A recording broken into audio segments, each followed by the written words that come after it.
Hello and welcome to Vetri Community Partnership's Cooking Training Module. Today we'll be teaching about lunch options while making our chimichurri pasta salad. In this session, we will be covering the following learning objectives and teaching points. Incorporating more vegetables into your diet. A pasta salad is a great way to introduce more vegetables in someone's diet because it is in combination with an already loved food like pasta. Recipe versatility. We'll show how to prepare this recipe either hot or cold, a great way to give participants options and autonomy when deciding how they want to prepare their meal. Flavoring with herbs and spices and making your own sauce. We will be making our own sauce from scratch, focusing on how we can flavor dishes with fresh and dried herbs and spices, which is a great way to limit sodium and sugar content in foods. Cooking pasta.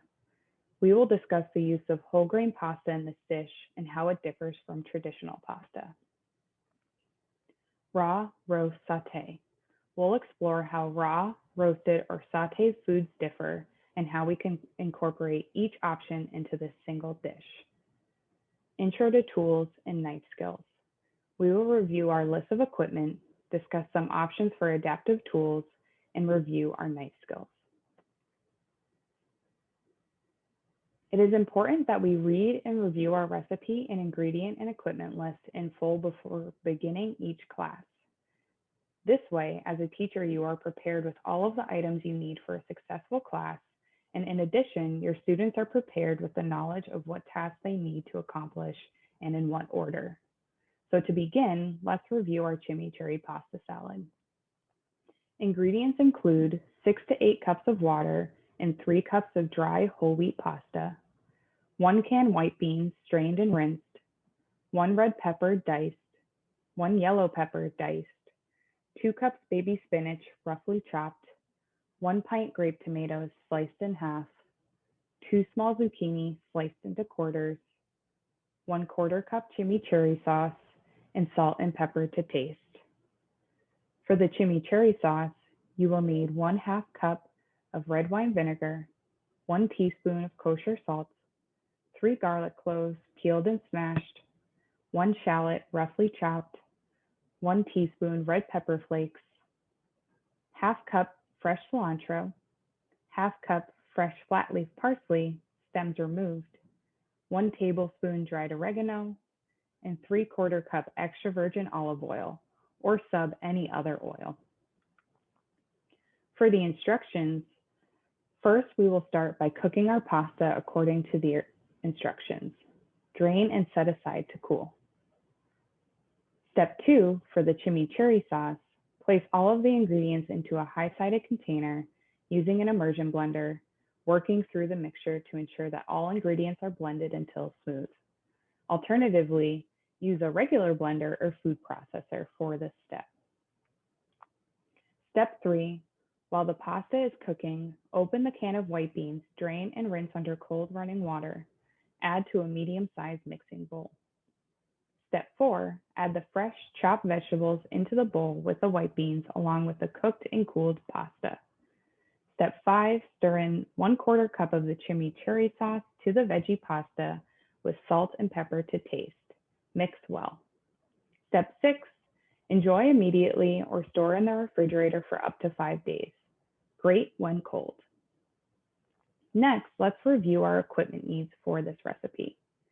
First, we will need large and medium-sized bowls, a high-sided container and immersion blender, or a regular blender and food processor, a cutting board, a knife, a sharp or a plastic knife, a peeler, tongs or a stirring spatula, measuring cups and spoons, a large pot and stovetop to cook the pasta, a strainer, and optionally a skillet and or a saute pan and stovetop in case you want to make this recipe hot.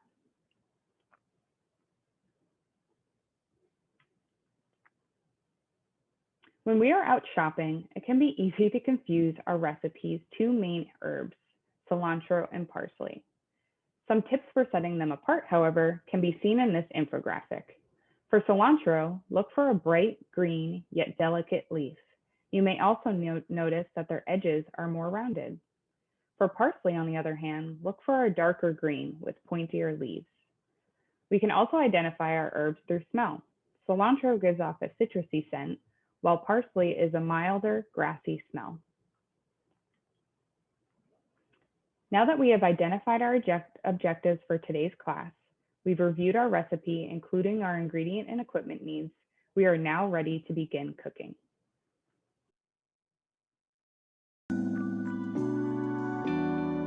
Before starting any recipe, we want to ensure that our produce is nice and washed. This is a great task for participants to take part in as they start the class.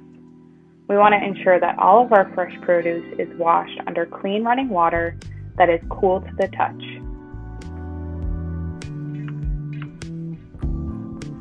As we continue rinsing our produce, we want to make sure we are laying it on a surface where it can dry, either on a grate or using hand towels to ensure that it's nice and dry before we get started with cooking. When washing our herbs, we use a large bowl to place our herbs inside and use that cool running water to fill the bowl. This allows the herbs to rest in the bowl and allow the dirt to settle at the bottom.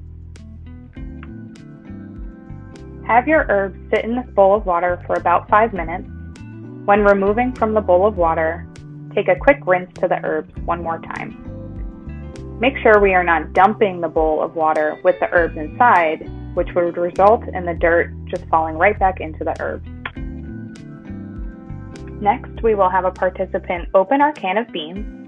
They can do this using a traditional can opener or alternatively a can opener that provides smooth surfaces.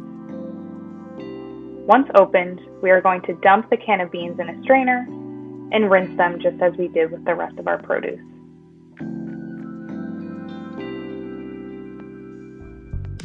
Once they have been fully rinsed, we will leave our beans in the sink to fully drain so that they are dry enough for when we are ready to use them. We also have some baby spinach, which is pre-packaged and already pre-washed, so we are good to go.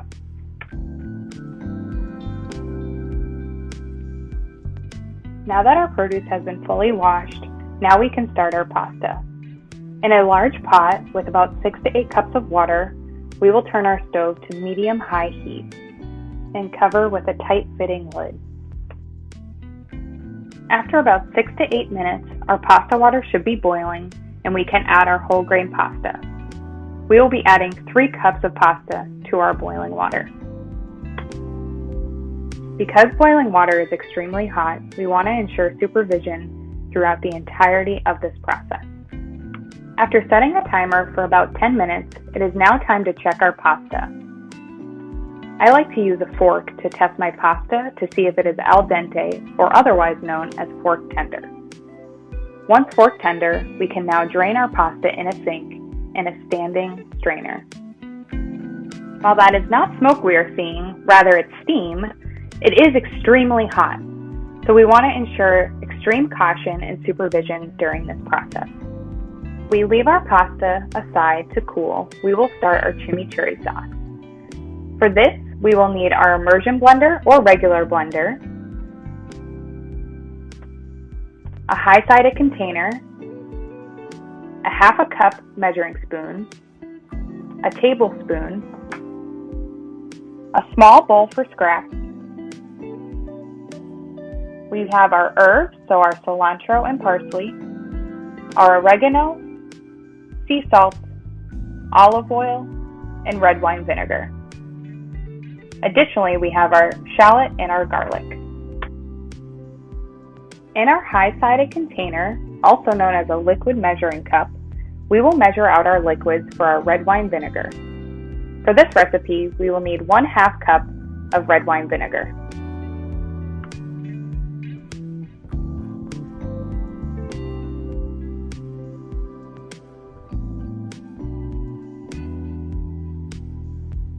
Next, we will add our oil, which is 3/4 cup. I am using olive oil, but alternatively, you can use vegetable oil or canola oil.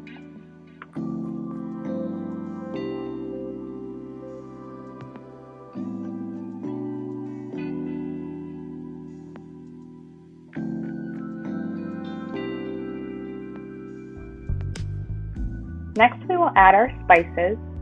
We will add 1 tablespoon of dried oregano.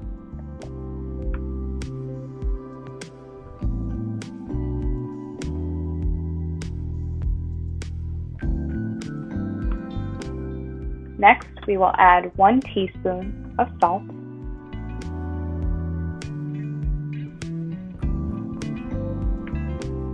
Now we can set aside our mixture while we chop our herbs. First, I am grabbing my parsley and I'm going to roughly chop the leaves from the stem. Always ensuring that our participants are using safety first, we want to ensure they are using a bare claw with their fingers tucked and away from their knife. Whether it be a sharp knife or a plastic knife, it is great to get in the habit of. Next, we are going to pack our half-cup measuring cup with our herbs. Once fully packed, we can add to our high-sided container or blender if we are using.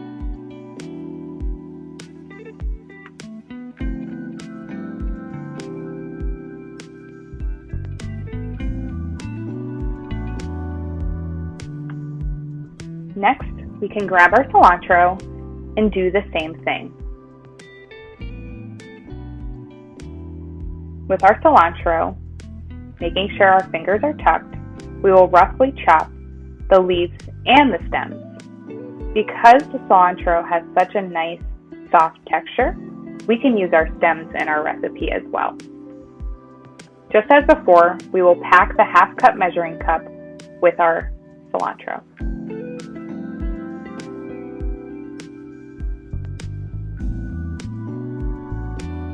To ensure our space is always clean, I'm going to remove the excess cilantro to set aside and clean my cutting board and knife for our next step.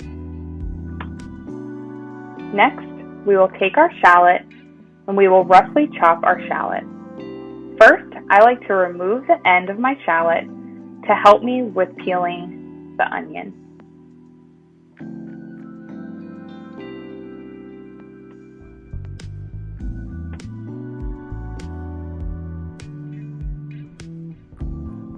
Once fully peeled, we are going to dice our shallot into nice bite-sized pieces.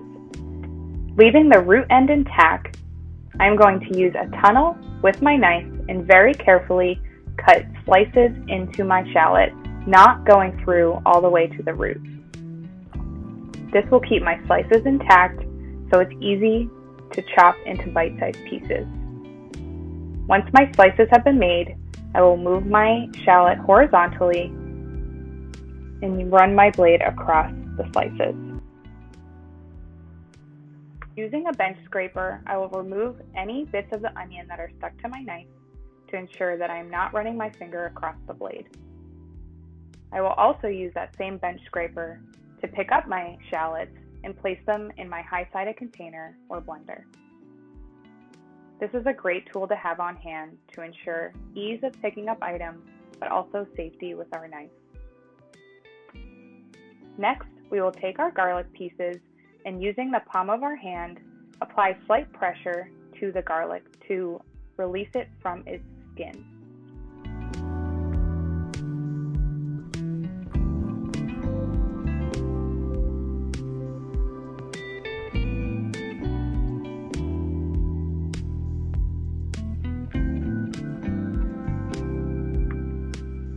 Once the skins have been removed, we're going to apply that same pressure to our garlic once again to smash it a little bit.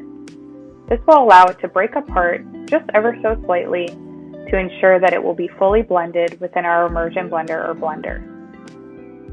You can do this using the palm of your hand or alternatively using the side of your blade. If applying pressure is not ideal, you can also chop our garlic into bite-sized pieces and toss them into our blender.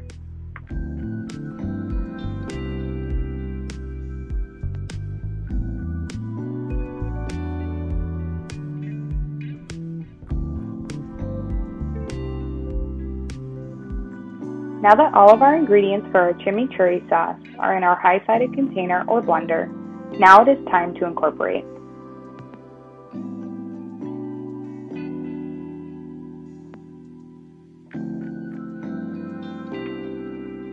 This may take a minute or two to ensure that all of the pieces are fully incorporated. If using an immersion blender, move the stem around just so that you know that all of the pieces at the bottom are getting fully incorporated into the mixture.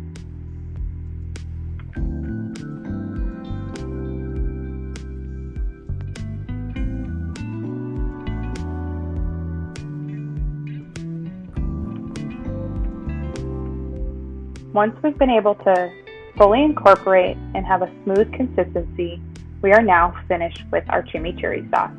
We can set it aside for later. While our one group is making the chimichurri sauce, we can have another group preparing our vegetables. To do so, we will need a knife, a cutting board, some scissors, a paring knife, a peeler, another small bowl for scraps, a large bowl for the chopped vegetables, our ingredients, which are zucchini, peppers, spinach, white beans, and grape tomatoes.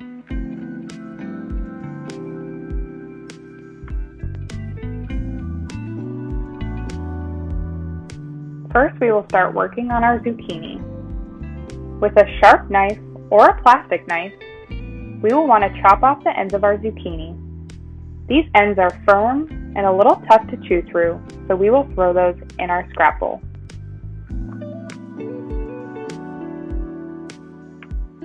Next, because zucchinis tend to be long, we will want to chop our zucchini in half to have a better grip on the whole produce.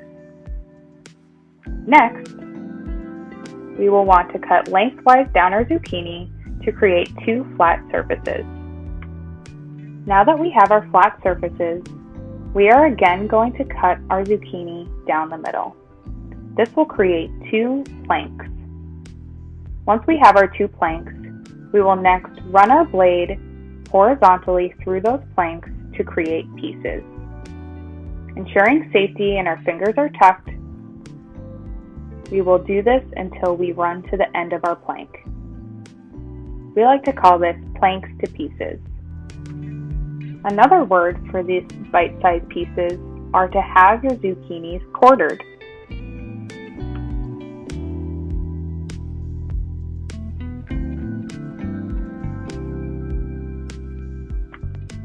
We will run through this method of planks to pieces for the next 3 halves of our zucchini.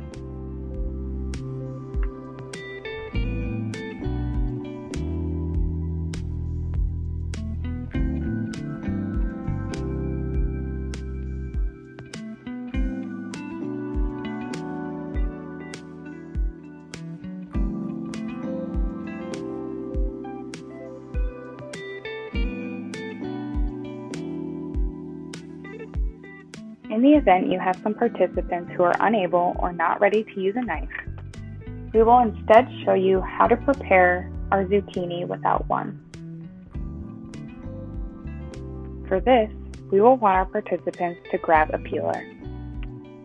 With our zucchini laying flat on our cutting board, we will run our peeler horizontally across the zucchini.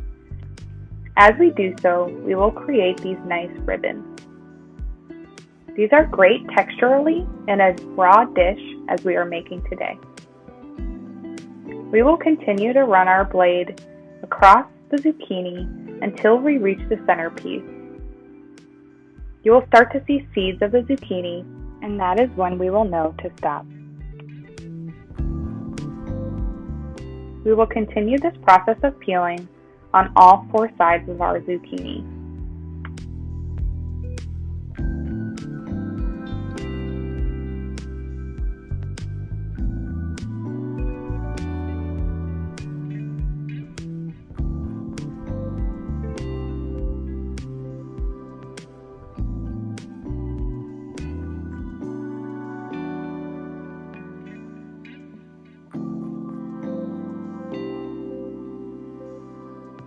If after peeling our zucchini, our participants realize some of the pieces are too long, they can use kitchen scissors or even their hands to cut them in half.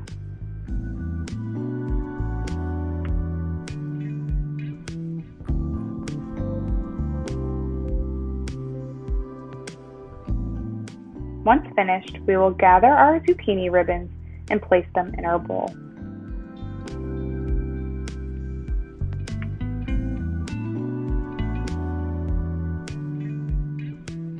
Now that we have finished preparing our zucchini, now it is time to move on to our peppers. Today we have a yellow and red pepper, but any color will do. On the bottom of our pepper are cheeks. These cheeks are easy to pull apart with just a little bit of a knife cut on the bottom. Once you have that slit, you can use your fingers to pull each cheek in half, right off of the seeded stem. This pepper has these 4 cheeks that we will now want to cut into bite-sized pieces. Using a similar method to our zucchini, we will create planks and then cut into pieces. We will do so using our knife very carefully with our fingers tucked, first creating long slices and then shifting them horizontally to cut across and create these pieces. We will do this method of planks to pieces with our knife or plastic knife with all 4 of our pepper cheeks.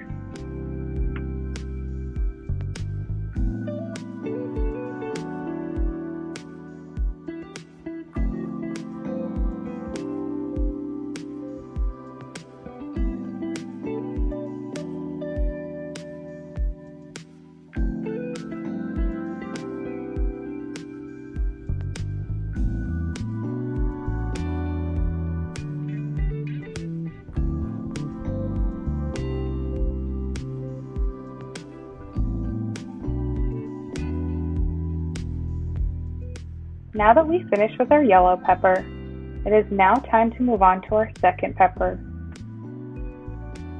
Just as before, we will cut nice slices on the bottom just so that we can easily pull apart our cheeks. Once our pepper is segmented into these 4 cheeks, we will then begin the process of planks to pieces. In this case, rather than using a knife, we will show you how to do the same method but using scissors instead. Using sharp kitchen scissors, your participants can use them to cut strips into the peppers. Just as we had before, we can call these planks.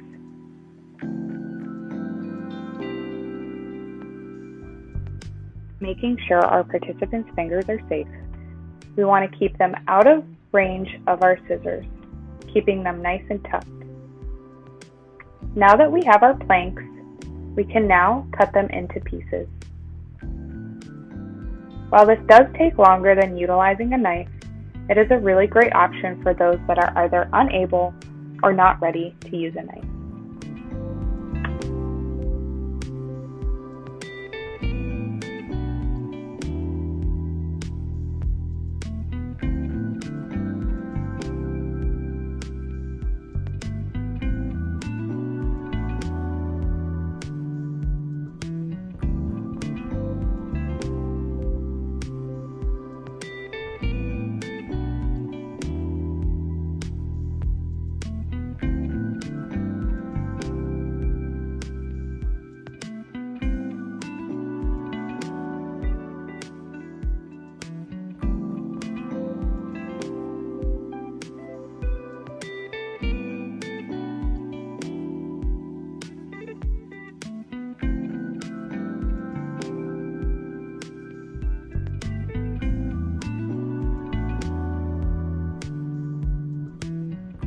Now that we finish with both of our peppers, it is time to clean up and move on to our next step.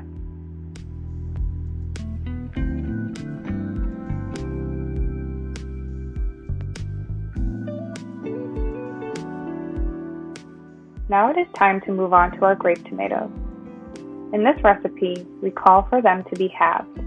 In order to do so, you will need to use a sharp knife and very carefully, using a tunnel, cutting right down the center into creating these nice halves. Participants can even cut them smaller by cutting them into quarters. For today, we will continue cutting them into halves. Because tomatoes have a smooth and shiny surface, it can be challenging to run a blade through the tomato. To ensure safety, we either want an extremely sharp knife, or alternatively, we can use a paring knife. Paring knives are much smaller and have a little bit more ease of use. By using a paring knife, we can pierce a hole in our grape tomato to make it easier to run our blade through. We will continue doing this until all of our pint of grape tomatoes are fully halved.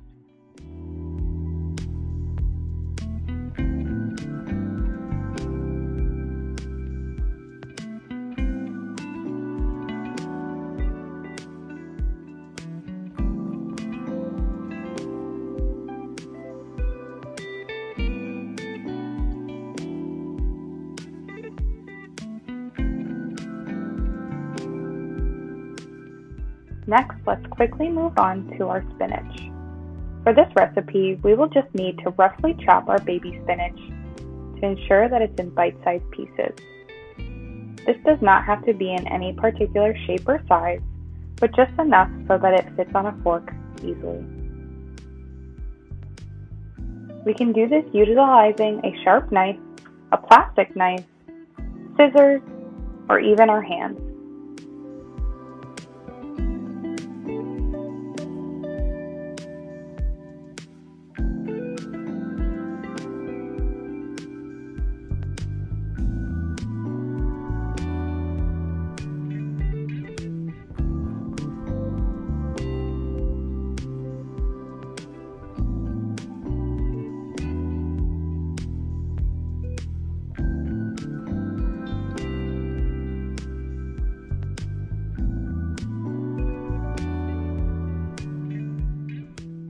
Now that all of our produce has been chopped, we can now add our white beans.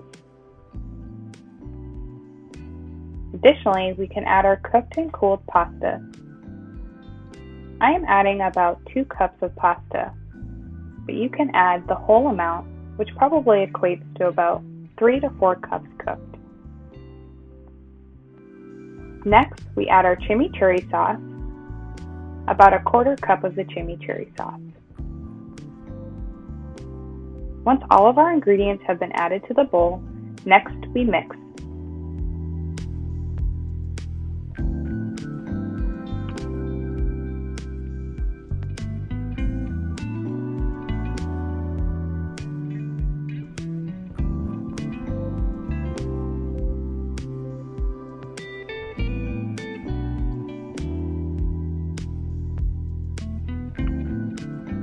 Once fully mixed and incorporated, our vegetable pasta is ready to serve.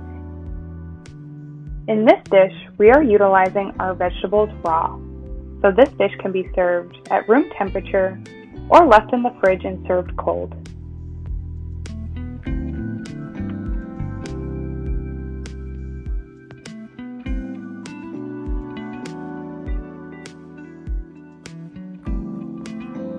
Alternative to serving this dish raw, at room temperature or cold, we can cook this recipe instead. By doing this, we will want to sauté our vegetables. In a sauté pan, we will add 1 tablespoon of olive oil. Once the pan is hot, we will then add our vegetables. The vegetables that I will be adding first are zucchini, tomatoes, and peppers.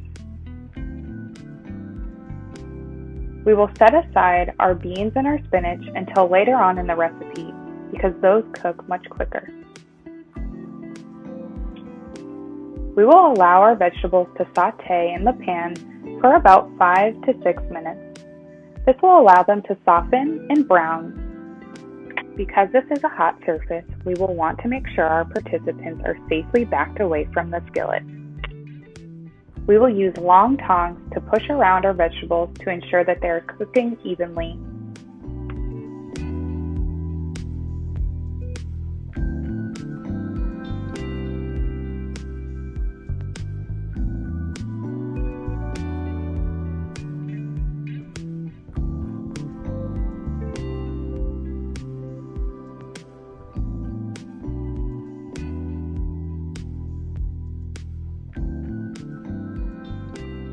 Once our vegetables have been in the pan for 6 or so minutes, we will start to see our zucchini and other ingredients start to brown. This is when we know they're in a good place. Once these vegetables have browned and began to soften, we will next want to add our spinach. In this case, our spinach is whole rather than chopped because we know it will wilt down with the heat. Next, we can add our white beans, which do not necessarily need to cook, but we will want them heated.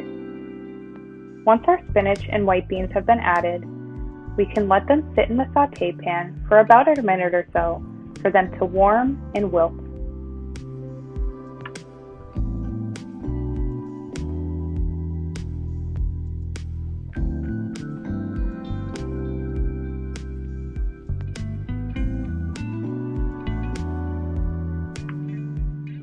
Once they have become heated through, we can next add our pasta.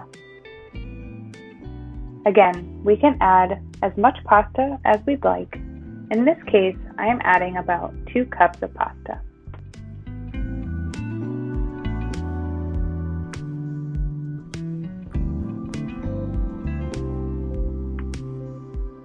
Once our pasta has been added, we can next add our chimichurri sauce. We will want to add about a 1/4 cup of the chimichurri sauce and mix it in with our pasta dish to ensure it's fully incorporated.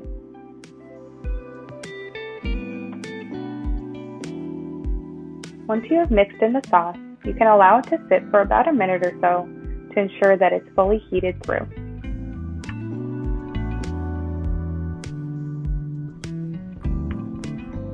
Now that all of our ingredients have been added to the skillet, we can turn off the heat and be ready to serve.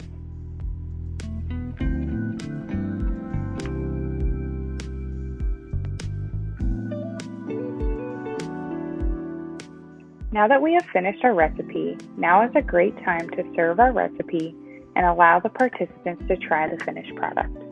We hope you enjoy!